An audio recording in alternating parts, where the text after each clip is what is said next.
Welcome to my lecture. কেমন আছো তোমরা? আশা করি ভালো আছো, সুস্থ আছো। আজকে আরও একবার নতুন একটি ক্লাস নিয়ে তোমাদের সামনে হাজির হয়েছি। আজকের এই ক্লাসে আলোচনা করব সো দ্যাট, অর্থাৎ সো ডট ডট দ্যাট এই ফ্রেজটি নিয়ে।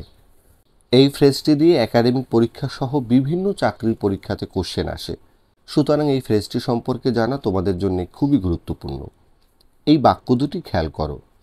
The man be so ill that he walk. এই বাক্যে বি এবং ওয়াক এই ভার্ব দুটির সঠিক ফর্ম কি হবে?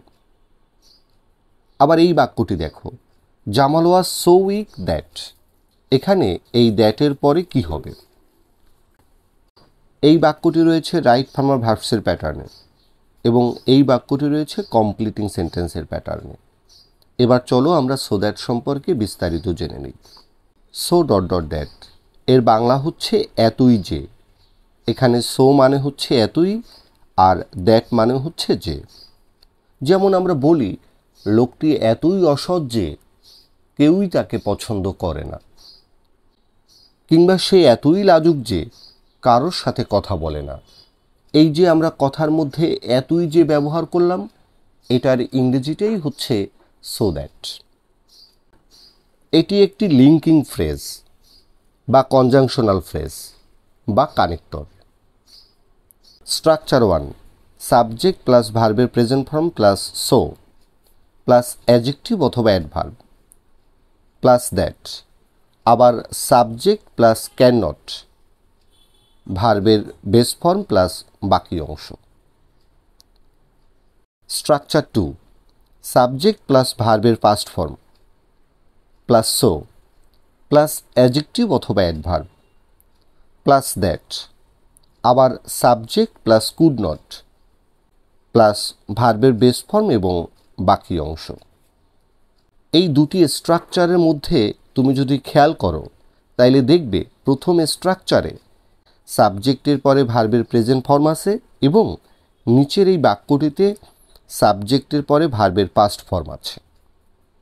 আবার প্রথম বাক্যটিতে দ্যাট ক্লজে সাবজেক্টের পরে ক্যান নট এবং মূল ভার্বের বেস ফর্ম আছে, আর এখানে দ্যাট ক্লজের পরে সাবজেক্টের পরে কুড নট এবং ভার্বের বেস ফর্ম আছে। এই পার্থক্য দুটোই তোমাকে মনে রাখতে হবে। সংক্ষেপে এভাবে মনে রাখতে পারো, সো এর পূর্বে প্রেজেন্ট টেন্স থাকলে দ্যাটের পরে ক্যান নট প্লাস মূল ভার্বের বেস ফর্ম হবে। আবার সো এর পূর্বে যদি পাস্ট টেন্স থাকে, তবে দ্যাটের পরে কুড নট এবং মূল ভার্বের বেস ফর্ম হবে। তাহলে প্রথম যে দুটি কোশ্চেন দিয়েছিলাম তার সমাধান দেখো।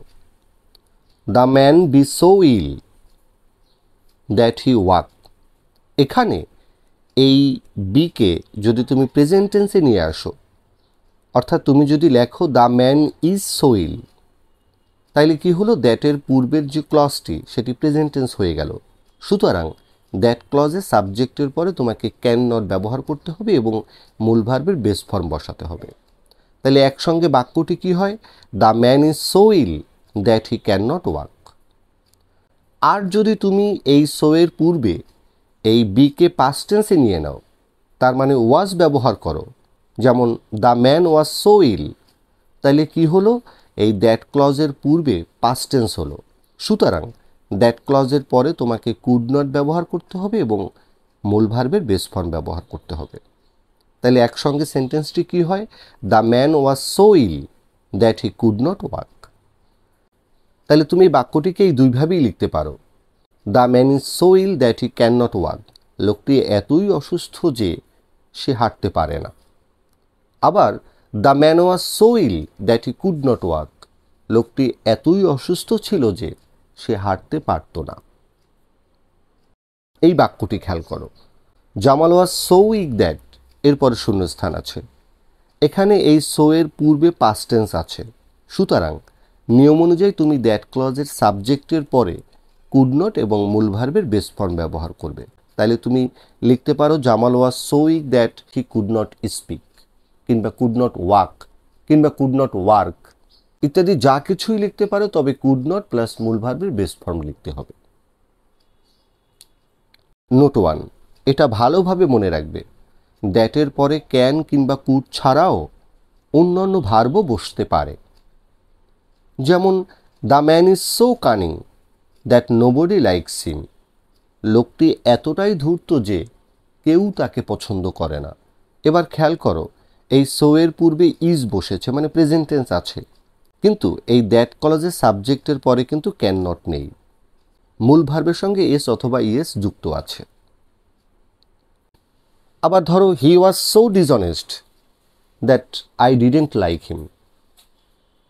এখানেও এই সো এর পূর্বে পাস্ট টেন্স আছে, তবুও এখানে কিন্তু কুড নট প্লাস মূল ভার্বের বেস ফর্ম এই স্ট্রাকচারটি ব্যবহার করা হয় না। ব্যবহার করা আছে ডিডেন্ট প্লাস মূল ভার্বের বেস ফর্ম। সুতরাং দ্যাটের পরে যে তোমাকে ক্যান কিংবা কুড ব্যবহার করতেই হবে তা নয়। অর্থ অনুযায়ী এবং টেন্স এবং পার্সন অনুযায়ী তুমি অন্যান্য ভার্বও ব্যবহার করতে পারো, প্রাসঙ্গিকতা যদি থাকে। নোট 2, সো হচ্ছে একটি অ্যাডভার্ব। সে কারণে এর পরে যে ওয়ার্ডটি বসবে সেই ওয়ার্ডটি অবশ্যই অ্যাডজেক্টিভ অথবা অ্যাডভার্ব হতে হবে। এখান থেকে মাঝে মাঝে এমসিকিউ আসে, যেমন এরকমটা আসে, the man is so friendly that everybody likes him. লোকটি এতটাই আন্তরিক যে সবাই তাকে পছন্দ করে। তাইলে এখানে সো এর পরে এই ওয়ার্ডটি কোন পার্টস অফ স্পিচ, এরকম প্রশ্ন মাঝে মাঝে দেখা যায়। তাহলে এবার তোমরা জেনে নিলে যে সো যেহেতু একটি অ্যাডভার্ব, সুতরাং এরপরে অবশ্যই একটি অ্যাডজেক্টিভ অথবা অ্যাডভার্ব বসবে। এখানের ফ্রেন্ডলি এটি কিন্তু একটি অ্যাডজেক্টিভ। আশা করি তোমরা বুঝতে পেরেছো। এবার তাইলে তোমাদের একটি কাজ দিচ্ছি, সো দ্যাটকে ব্যবহার করে তুমি দুটি বাক্য কমেন্টে লিখে রাখো। ধন্যবাদ সবাইকে।